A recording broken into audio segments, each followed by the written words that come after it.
Guys, deluded, I'm back again. With the World Cup coming up, don't do that. With the World Cup coming up, we might as well talk about France. Now, this is all off the back of their latest friendly beating against America. So if they've played another friendly, forgive me, innit? But yeah.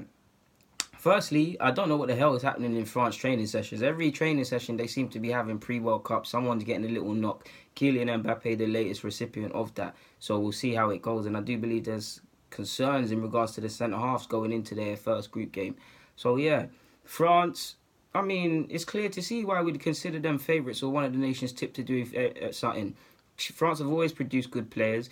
In the last couple of years or so, it's been brought to the forefront. You're seeing even the players that are not in this side and players, whether it's, like I've said previously, from under 17s to the full national French side, there's great players dotted around. Away from that, there's great players dotted around. Every time you see a player that's good, they seem to be French nowadays.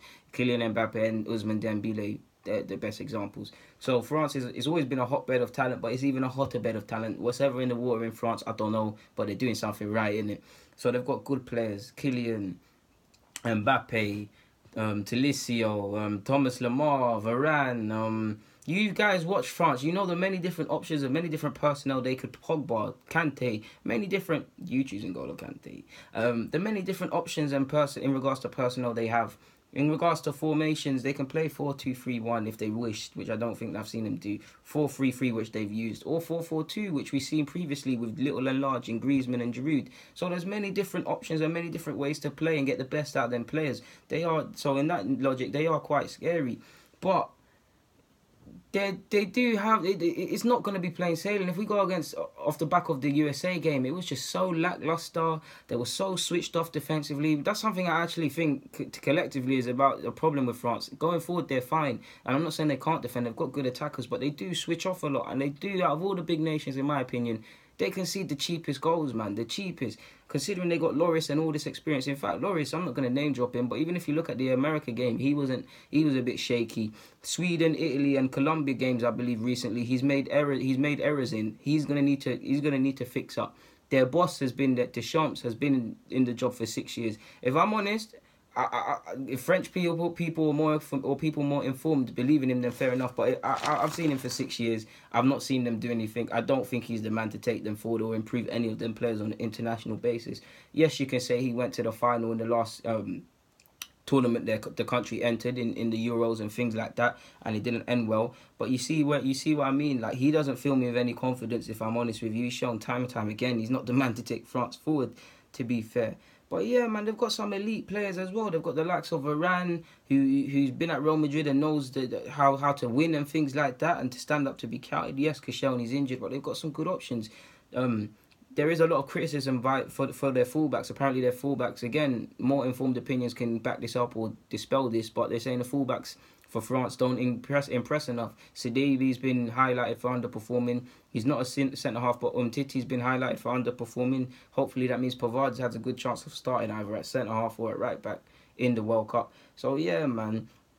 Midfield, they've got some tasty options. Talisio, I believe, is quite underrated. They've got Paul Pogba, who's probably going to be Pogba and Kante. Lamar can play on the flanks, but he also could play there. They've got Fekir. They've got how much options. Like, I don't know how Rabiot didn't. Obviously, they'll probably play Matuidi, Kante, and Pogba or something like that. But I don't know how Rabiot didn't get called up, man. It's ridiculous. They've got a lot of different options. They've got creativity in that midfield. They've got dynamism if they want to be dynamic. They've got an engine in there. They've got, there's a wonderful crop of players there.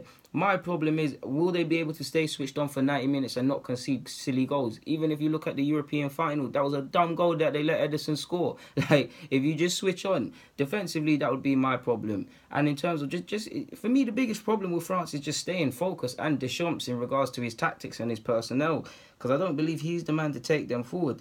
They've played 9 friendlies and they've won 6 and 2 draws. One of the draws was against Germany, so that's not a bad point. They obviously lost to Colombia. Now, I'm sure they don't want to lose to Colombia, but they could have lost to worse sides. So yeah, man.